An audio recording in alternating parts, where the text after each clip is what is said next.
video we'll be discussing the Q source.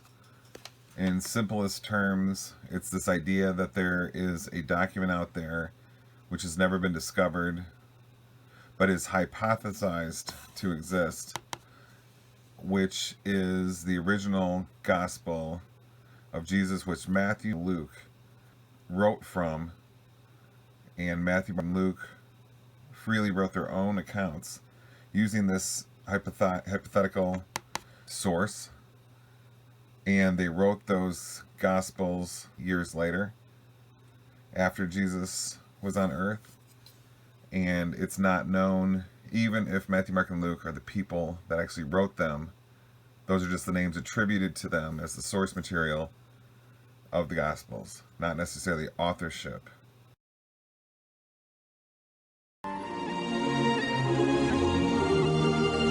One of the great mysteries of the New Testament was first noticed centuries ago. Large portions of the text in the books of Matthew, Mark, and Luke were almost identical, leading to the assumption that Matthew and Luke may have copied the works of Mark.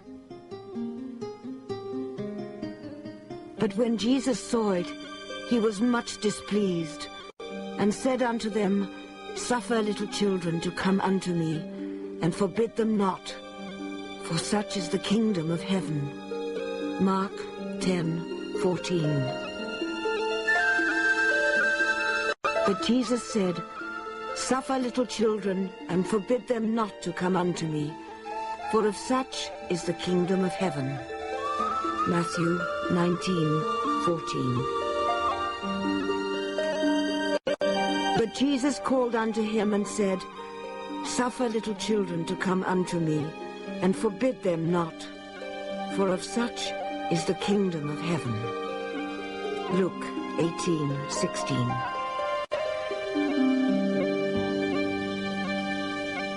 Matthew, Mark, and Luke really share so much in common and read so much alike. Scholars often refer to them as the Synoptic Gospels. That is, using a term synoptic, meaning to see alike, to refer to them. And that is because they're very closely related literarily. They're dependent upon one another. When scholars began to notice and convince themselves that Mark was being copied by Matthew and Luke, they could also notice there were some other texts in Matthew and Luke that were in a somewhat similar sequence and with a similar content. They didn't come from Mark, so they postulated another source. The German scholars who did it called it Quelle, which meant the source, simply. I call it the Q Gospel. No material evidence for the existence of the hypothetical Q Gospel has ever been found, yet its influence is unmistakable. There are obvious similarities within Matthew and Luke, indicating that the writers may well have taken their material from the mysterious Q source.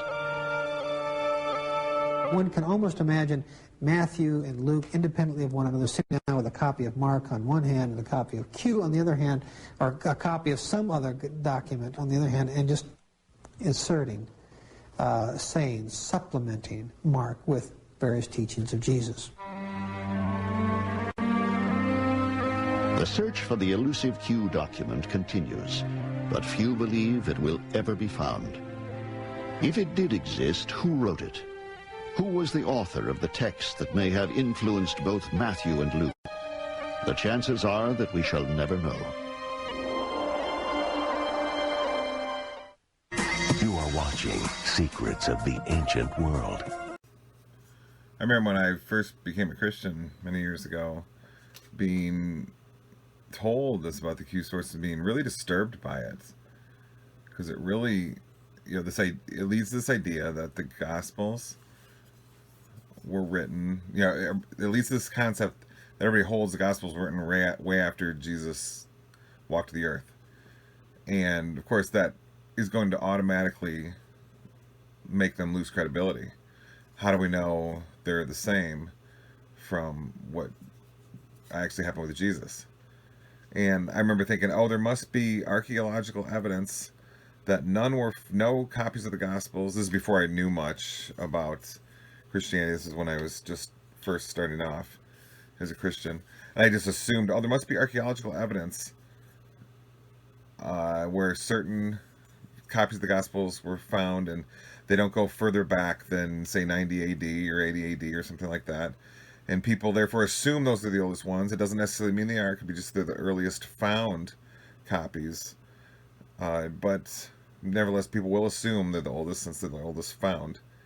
It's kind of a critical thinking fallacy, but nevertheless, people will lead it. That's kind of how academia works. They'll say the oldest fossil is fossil X, but really it's the oldest known fossil. So there's kind of these critical thinking fallacies creep into academia. So anyway, then I remember I found out when I started seminary. I didn't learn this in seminary. I found out on my own because they were talking about this concept in seminary. I'm like, I'm going to go find the evidence that these Gospels were written in this fashion. Mark and this hypothesized Q led to Matthew and Luke. So these are the originals, and then these two are copies. I remember just being so astonished and sort of thinking, oh, I knew it all along. When I found out that there is no such archaeological evidence, there's no scientific verification for this stuff. It's all hypothesis. It's all theory. People think, since a lot of content in these two Gospels are alike, rather than it being something like, for example, people comparing notes, you know, these two guys were at various sermons of Jesus together, and, you know, they could have compared notes, or they could have walked around together and recorded what happened with Jesus. Rather than something like that, which is just as good of a theory, hypothesis, as the Q source. No, instead, this is hypothesized, which discredits Christianity. I just remember being so astonished by that. So then the key is, can we know that some of these Gospels were written by eyewitnesses? And the answer is absolutely yes. And I've already put a video out about that, and I'll talk more about that shortly. And I just remember being so astonished at how people had been describing this as just absolute fact. It wasn't even really up for discussion. It was just, oh, this is how it is done. This was discovered. We're going to see a video here in just a minute from a guy who's going to say it was discovered.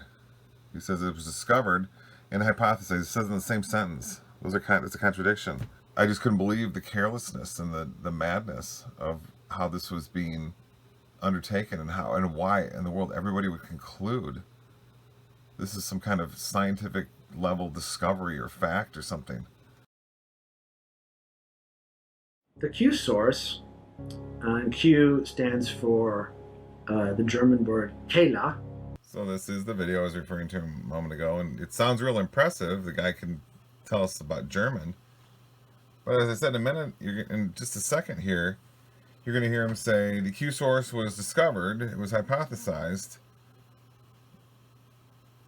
And you just kind of, your jaw drops that how can this guy be some assistant professor of systematic theology when he apparently doesn't even know the difference between a discovery and a hypothesis? This is a rather important issue. How can this, I don't mean to be saying anything derogatory against this fellow. I'm sure he's a nice guy and all that, but how can you be a professor of systematic theology and say a discovery and a hypothesis are the same thing? Some people say, oh, Jeff, you're being a little bit uptight. The hypothesis is a discovery. No, it's not. A discovery is something you can see with your eyes. It's a fact. It's something that I can point to.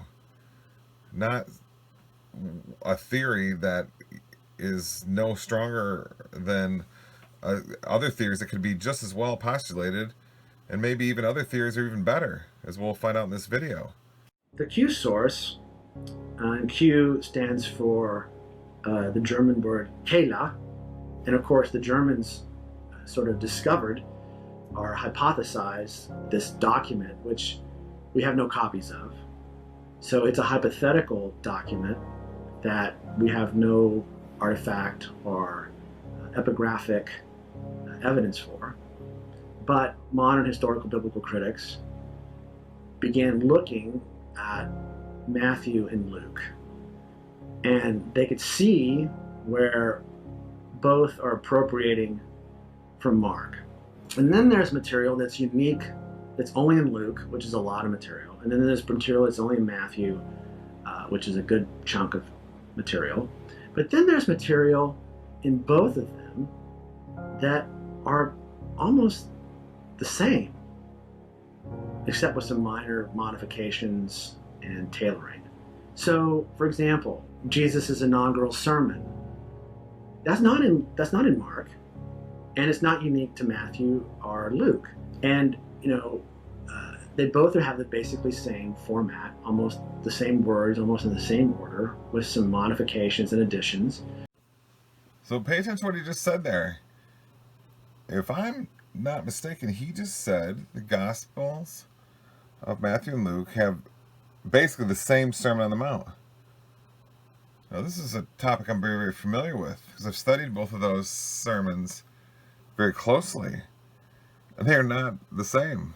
They're clearly different sermons given to different audiences. So why in the world would this fellow say that? They both have the basically same format, almost the same words, almost in the same order, with some modifications and additions. Okay, so let's study them then briefly. Matthew 5, Luke 6, and Luke 6 starts at verse 13. Yeah, he went up to the mountain to pray, and he lifted up his eyes on his disciples and said, "Blessed be ye poor, for yours is the kingdom of God." Let's go over to Matthew here. He opened his mouth, so we've got lots of differences already. He lifted up his eyes on his disciples and spoke. Doesn't say that in here. In Matthew, he said, "Blessed are the poor in spirit, for theirs is the kingdom of heaven." Okay, now look over here at Luke.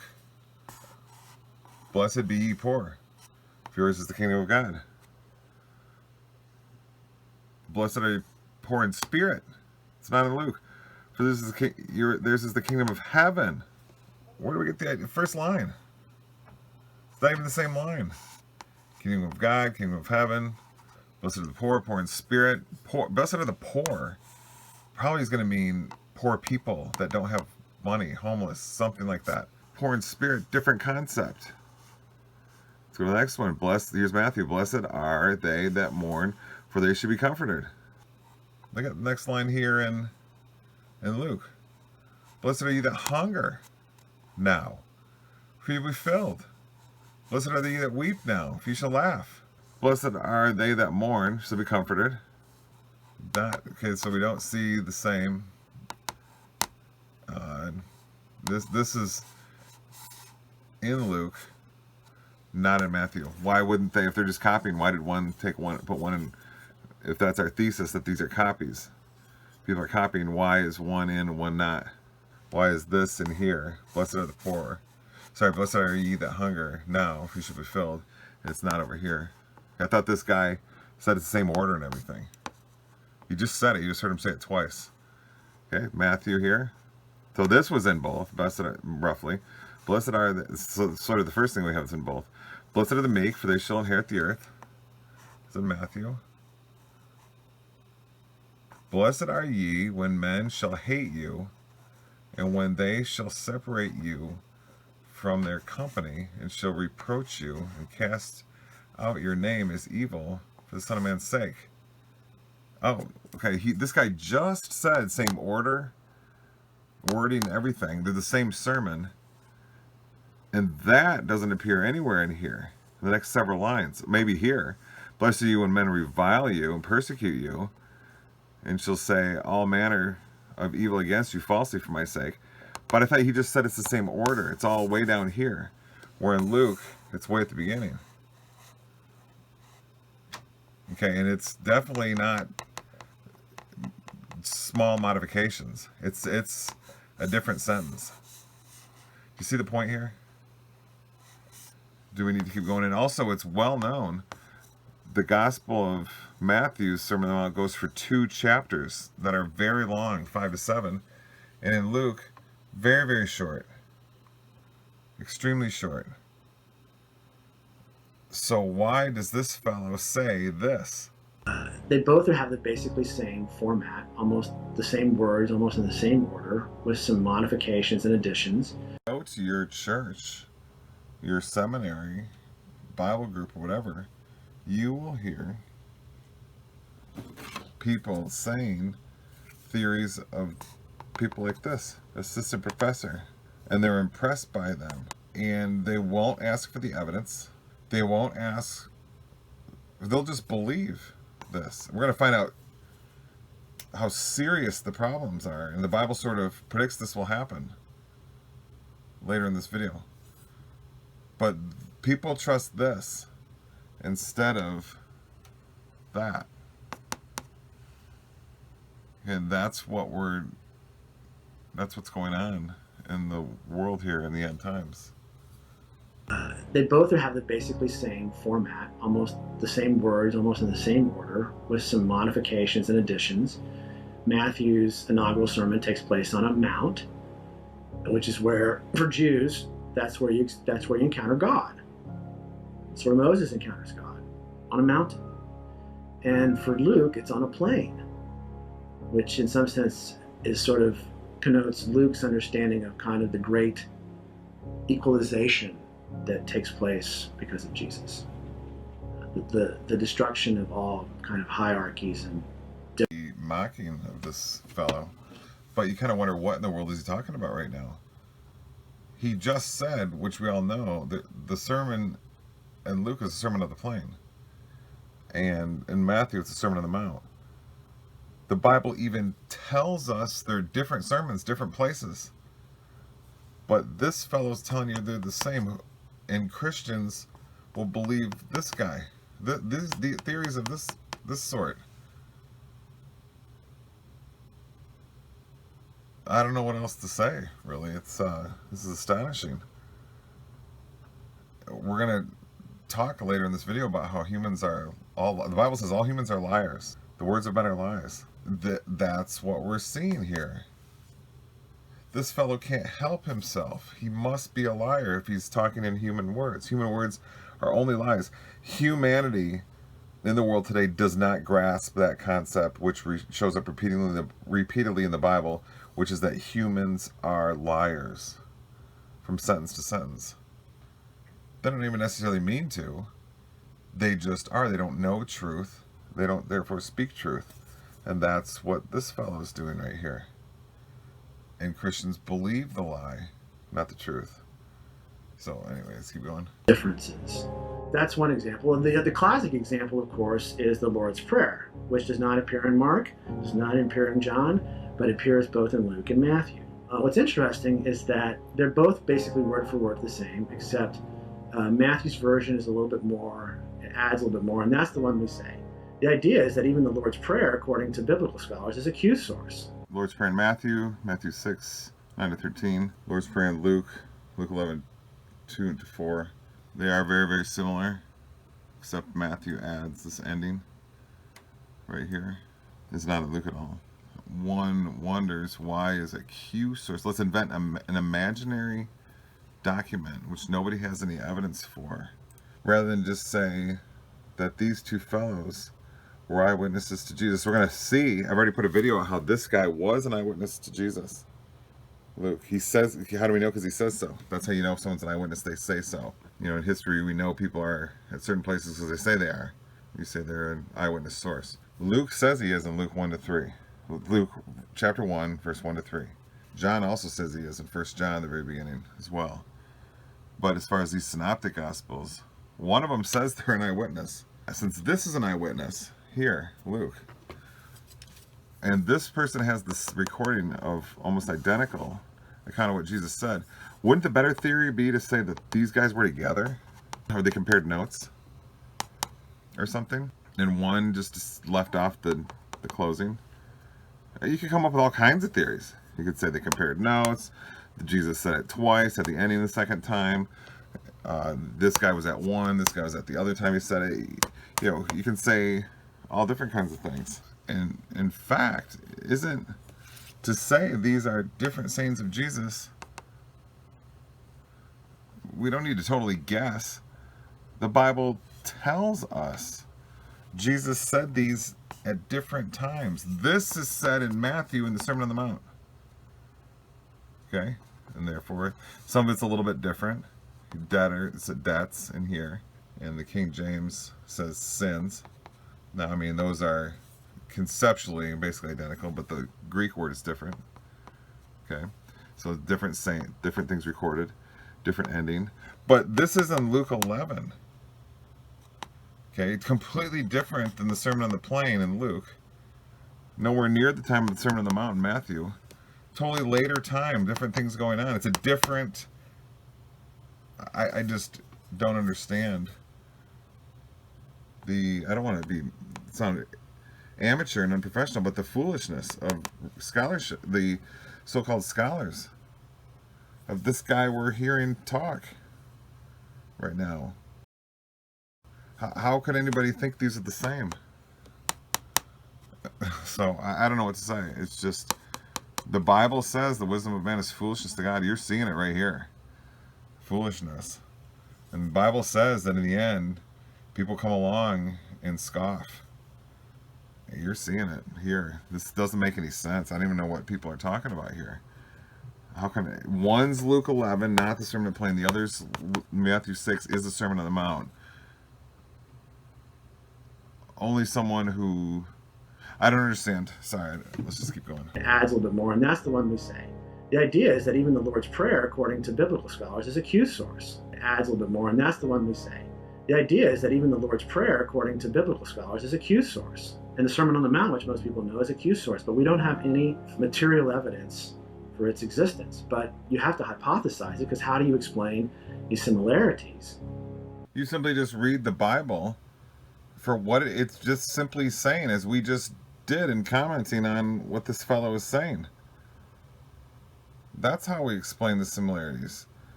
The Bible tells us exactly what's going on.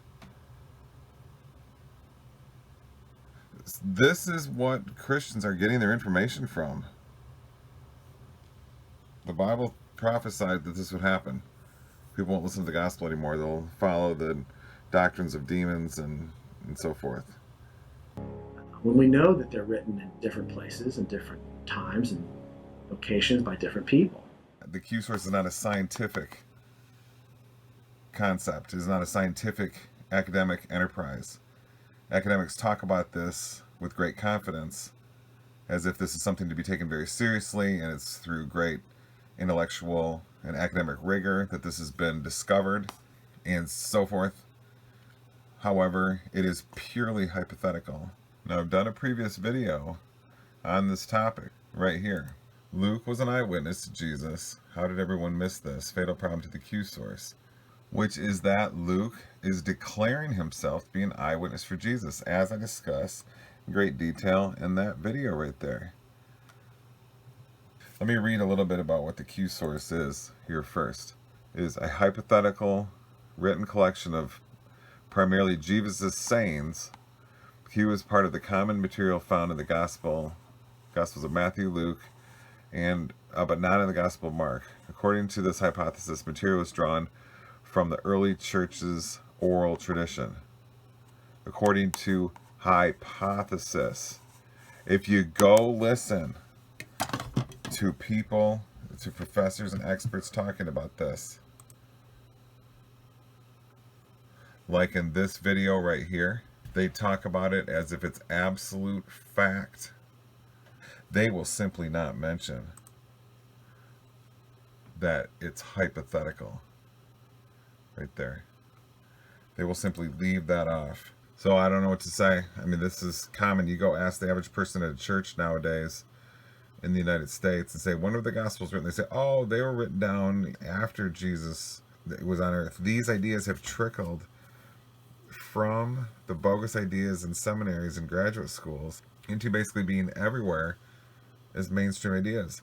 And there's not only no evidence for them, but furthermore, as I just said, it can be proven that Luke is declaring himself an eyewitness. And John declares himself also to be an eyewitness. Look at 1 John 1. That which from the beginning, so it's referring to Jesus. Okay? That's how John repeatedly mentions Jesus says he's that who was from the beginning.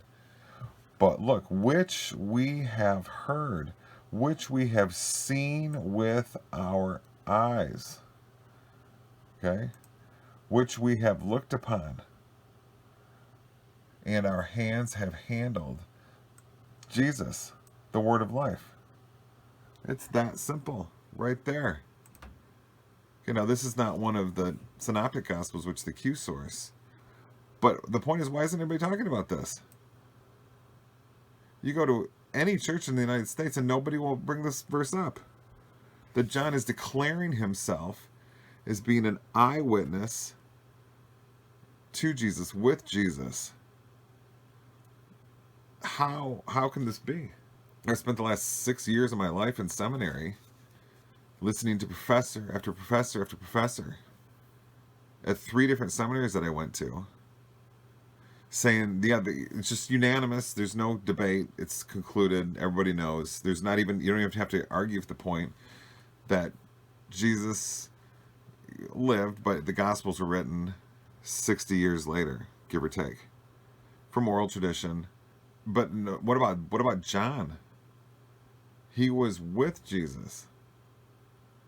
Okay, this is just how scholars treat history. If someone says they're there and we're not witness, then they just go with it, unless it can be proven that they weren't. And it's got to really be proven. A lot of times they'll say it's proven, it's really not. So we have 2 Gospels which declare themselves to be written by eyewitnesses of Jesus, and this point is virtually unknown, written right in the text of the word. Yet the dominant view is nothing of this.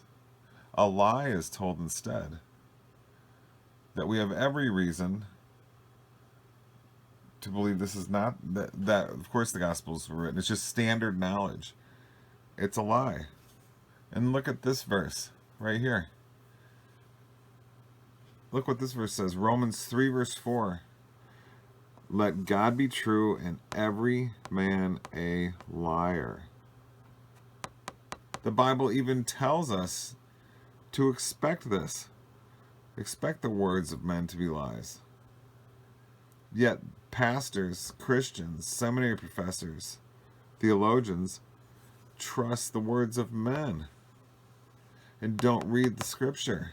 This is extraordinary. Extraordinary. Why is it extraordinary? Because it's a fulfillment of prophecy. It's said in the word that this will happen. Look at Galatians 1, 6-9.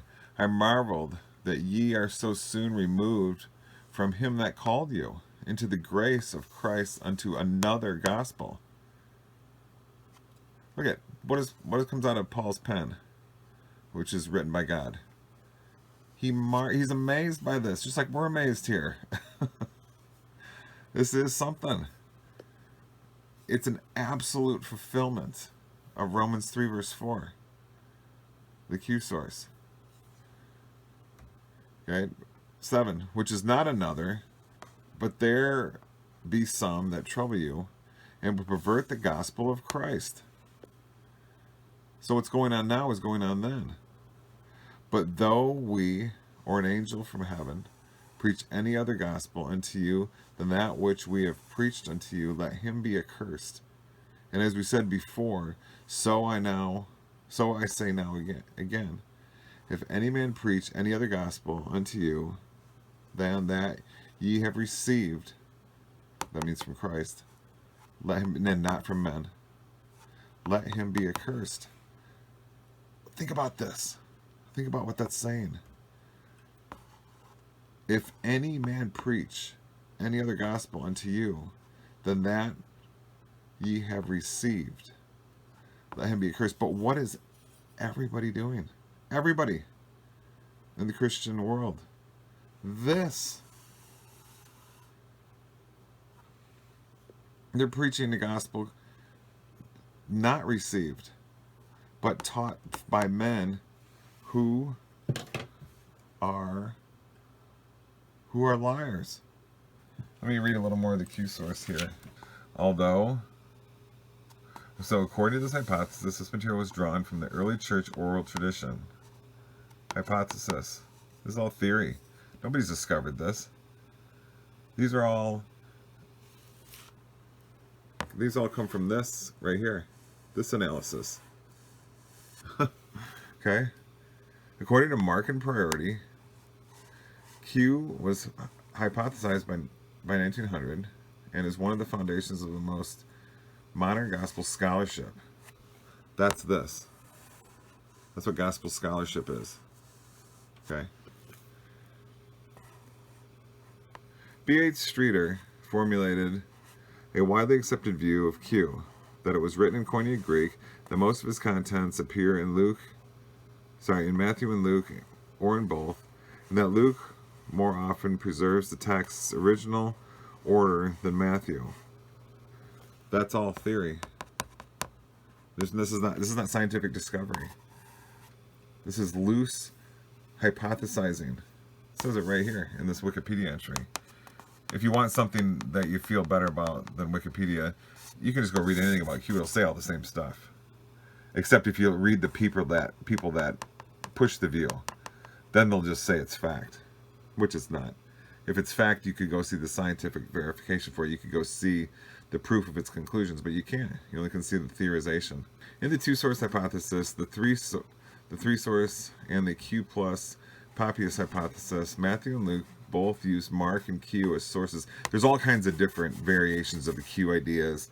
Are Mark and Q the two sources, and then they fed into these, and people have all different variants of these ideas.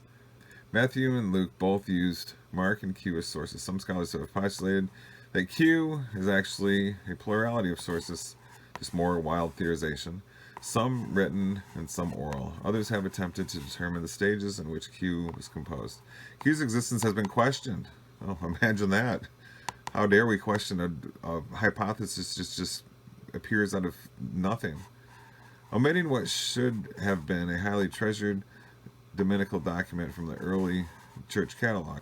Its lack of mention by Jerome is a conundrum of modern biblical scholarship. That's because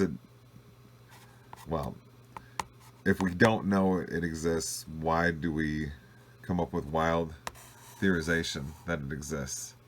Okay, can't it just be the case that 3 people were eyewitnesses to Christ? Isn't that a better? Since one says they were, Luke does, and since the other gospel writer says he was, and apparently a whole bunch of people, which we have looked upon, apparently a whole bunch of other people were too, obviously. Isn't the better theory to say, well, if 2 we know were, then probably it's safe to say all 4 were, instead of coming up with this wild idea and saying none of them were, when they say they were. It's just like Paul said, it's just a marvel. It's stunning. The absolute lies of human consciousness. That's what we live by. That's what makes up culture. That's what the world runs on. Lies. And the Bible points it out. And the world does not. The information of the world does not. Let me just continue. And so it was preferable to copy the Gospels of Matthew and Luke, where the sayings of Jesus from Q were rephrased to avoid misunderstandings. See, this is all just crazy. This is all just theory piled on theory. And to fit their own situations and their understanding of what Jesus had really meant. Despite challenges, the two-source hypothesis retains wide support. Look at that. Despite challenges. Yeah, there's some challenges.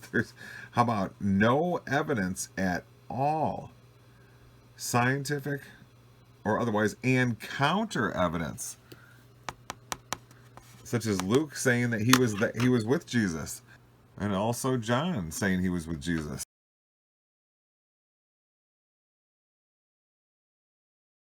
Question number 4. Do the Gospels contain eyewitness tradition?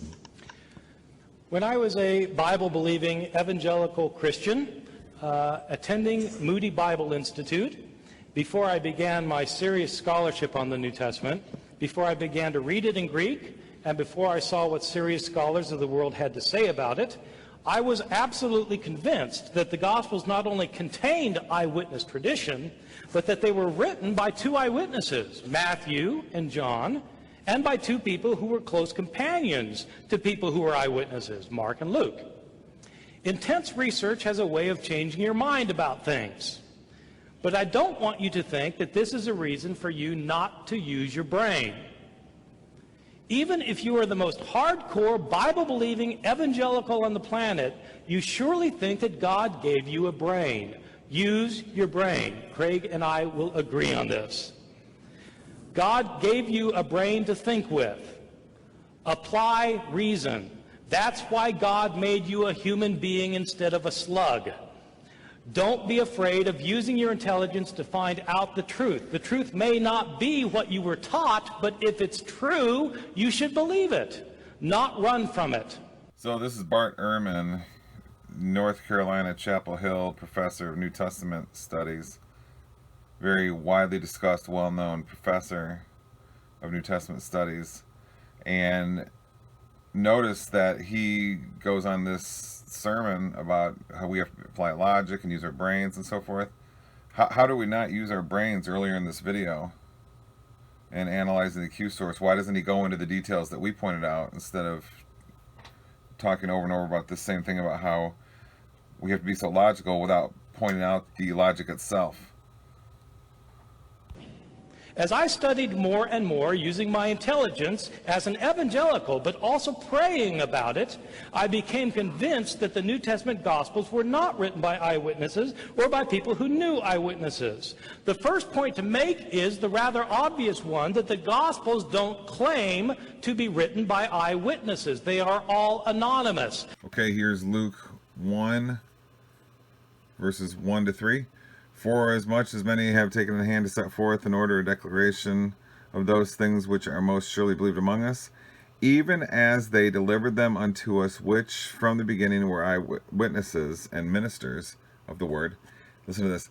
It seemed good to me also, having had perfect understanding of all things from the very first, to write unto thee in order, most excellent Theophilus. He's saying right here, also. He's saying he also is one of these that has perfect understanding of things from the very first, from the beginning. So he's also going to write, since he's part of this group. It seemed good to me also, being part of this group here, the eyewitnesses. What's not clear? Here's John 1 John 1. John is saying he's an eyewitness. So the writer of the Gospel of John also says he's an eyewitness. So the Gospel of John is written by an eyewitness also. Two of the Gospels are claimed by people who were witnesses of Jesus. But yet, you nevertheless heard Bart Ehrman, eminent professor, University of North Carolina, Chapel Hill, New Testament Studies, say the following. I became convinced that the New Testament Gospels were not written by eyewitnesses or by people who knew eyewitnesses. The first point to make is the rather obvious one that the Gospels don't claim to be written by eyewitnesses. They are all anonymous. The titles in your Gospels, the Gospel according to Matthew and so forth, were added by later editors. They were not put there by the original authors. Second point, none of the Gospels claims to be written by the person whose name it bears. They don't claim to be written by eyewitnesses, and they don't claim to be written by people named Matthew, Mark, Luke, and John. Those are later traditions that were added to the Gospels. Ehrman's making a point here as if the authors of the Gospels are not Matthew, Mark, Luke, John. That the names are put with those Gospels as a development in history would lead us to indicate that they're not written by those people. There's 2 points to be made by this. One, what he should say is the following. I have no evidence either way that these Gospels are written by the people they're named after. And so therefore it's kind of just a not very relevant point.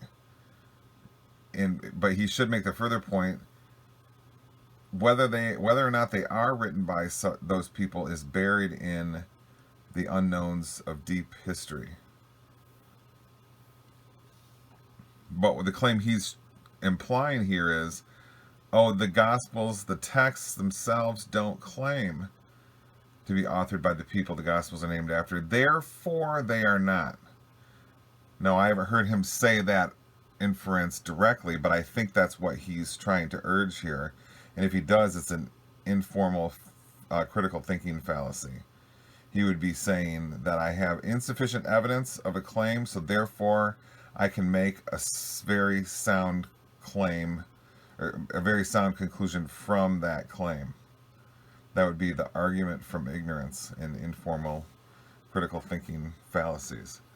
Now, the second point is that it doesn't matter to the Christian if Matthew, Mark, and Luke, and John were written by people of those names. Now, we all believe they are because the Bible is simply absolute fact. And we don't need a non-scientific account by a professor to tell us it is or isn't. We simply have the revelation of Christ that tells us what we need to know, which is a non-scientific account of reality. 2 Corinthians 5, verse 7. These traditions do not start appearing for about 100 years. Some people think that there is an early church father named Papias who attests to the witness of Mark and Matthew, but in fact there are very solid reasons for thinking that Papias, who lived around the year 120 to 140, is not referring to our Mark or our Matthew.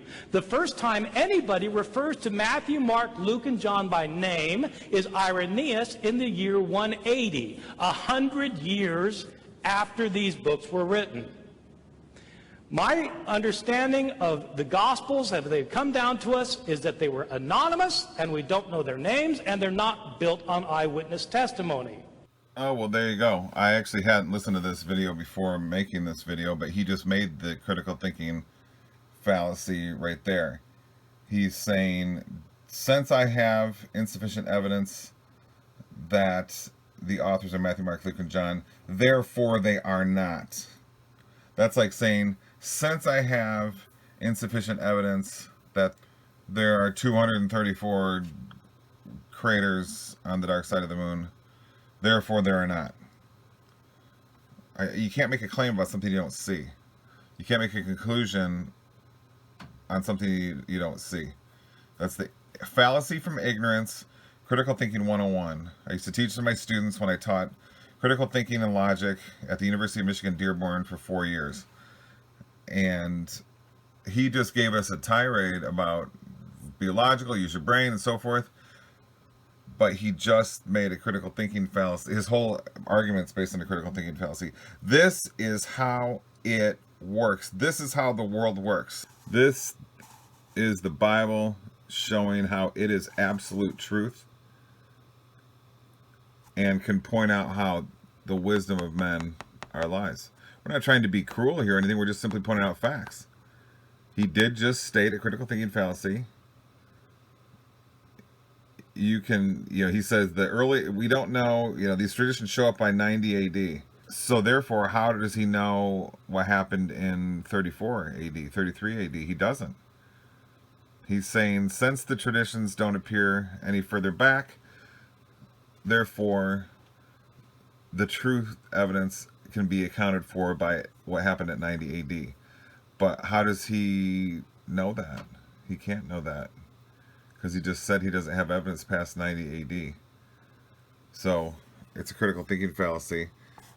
Let God be true, but every man a liar. This is how it works. If you watch carefully, people only speak in terms of lies. And they're confident about it, like as if they're speaking the truth. But the important point that I want to make is that even if the Gospels were written by eyewitnesses, or even if they did contain eyewitness accounts, that would not guarantee that they were accurate. Think about our legal system. That technically is a correct point.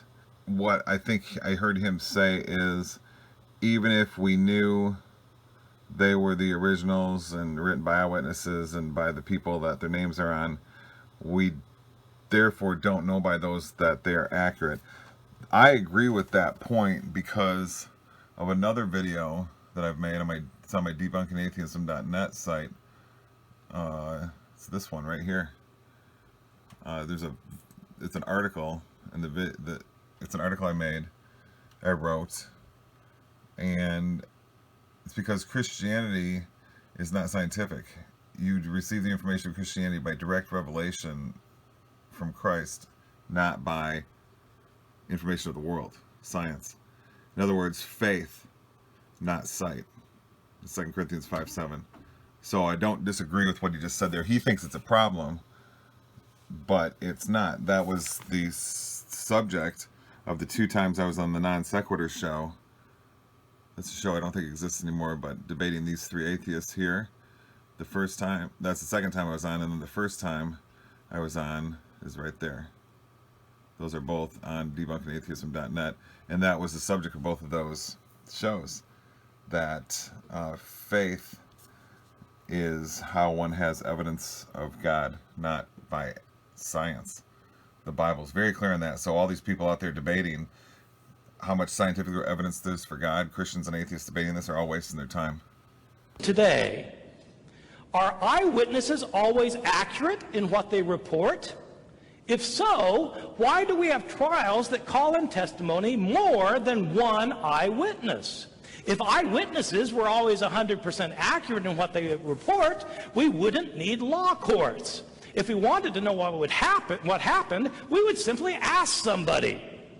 Eyewitnesses do not always get all the information right, but even if they did, it wouldn't matter, because the Gospels of the New Testament don't claim to be written by eyewitnesses, and in fact they were not written by eyewitnesses. The Gospel writers were living 40 to 50 to 60 years after Jesus died. That point he just made was a good one. In the legal system, eyewitnesses are often wrong. So obviously we don't go by the eyewitness account of a human to know the truth of God. We go by the revelation of Jesus Christ, by the faith of Jesus that we receive, of course. Now, the second point that he just made is the same point he made earlier. He's, again, making the critical thinking fallacy claim that their Gospels are not eyewitnesses, by eyewitness accounts, and so forth. So he's repeating the critical thinking fallacy. This is on the level, I think, then of propaganda, because he's arguing without evidence. In fact, he's arguing for what evidence can disprove, as we've already shown. It's amazing that this is the dominant view. It's right in the Bible, right in the Word, that disproves this. But this is the dominant view. Romans 3 verse 4, let God be true and every man a liar, which is a fact. We're establishing as a fact here. You can see it with your eyes. It's an empirical fact. They wrote the Gospels in Greek. Jesus' language was Aramaic. These Gospel writers were living in a different country. Decades later, where did they get their information from? They were not the followers of Jesus. They don't claim to be followers of Jesus, the disciples. They're written by later people, decades later, in a different language. Where did they get their information from? They heard stories about Jesus that had been in circulation year after year after year, decade after decade. Okay, we don't need to belabor this since we've already proven the point. He does not have evidence for what he just said there. He's getting sort of riled up now, too. That's often what people do when they don't have evidence. They start getting riled up because they want to convey their point by talking loudly, pounding their hand on the desk and so forth. So interesting that he's sort of doing that. But anyway, my only point here is that he doesn't have evidence for what he just said. And I'll repeat what he just said and what he doesn't have evidence for right here. Claim to be followers of Jesus, the disciples. They're written by later people, decades later, in a different language. Where did they get their information from? They heard stories about Jesus that had been in circulation year after year after year, decade after decade, down to the time that the gospel writers living in a different country, speaking a different language, heard the stories. What happens to oral stories when they are transmitted orally? They change. Okay, everything he's saying here is in that period where he doesn't have visibility, in the invisible time. All history is, it's difficult to claim history scientific in the first place, but now he's talking about history that he has admitted he does not have awareness of, even in the quasi-scientific way that history is conducted. And in other words, he doesn't have information past 90 AD, as he's already admitted, but he's making all, now it's oral tradition, now it's changed. It's not the disciples or not followers of Christ who wrote the Gospels. He's making all sorts of claims here. And it's very, very, really it's surprising that a professor can do this. It's clearly he's got an agenda. Because if you're not arguing from evidence, but you make strong claims based on fallacies and non-evidence, that indicates agenda. So, again, the point here is zero evidence for these claims made inside that invisible time of 90 AD and back to the time of Jesus walking the earth.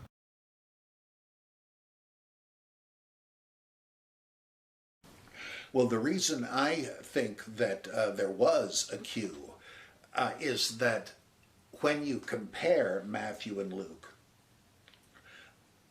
the wording in the common material is so close that it can't be coincidence. I mean, that's why people began to talk about gospel sources at all. Others had explored the idea of a common oral tradition, which they still talk about, but before these Gospels were compiled from the oral tradition. But at first they thought, no, these are just streams of oral tradition. In fact, some scholars are getting back to that in light of the theories of Albert Lord and Milman Parry, who were trying to settle the question of whether the Iliad and the Odyssey could have been composed by a single author, either one of them or both, and because it is so long and detailed. And so these guys went to the Balkans, the old Yugoslavia, and they went to coffee houses and celebrations where they had oral bards who would sing or recite traditional epics of their own region, and they would say it supposedly the same way every time, and they figured, well, maybe the Gospels were like that. There were different versions of the Jesus epic. So he's saying Yugoslavian coffee house poets, in trying to recite the same poem, but they change through time, is evidence that the Gospels are an oral tradition that's also changed. He doesn't bring up any of the evidence that we've pointed out in this video, showing how the Gospels are eyewitness. So I don't know how scholarship can be quite this bad. I wouldn't be able to get away with this, it seems, when I was teaching, to say that an apple is comparable to an orange, since one's red and the other's orange, and they have completely different tastes and structures and so forth.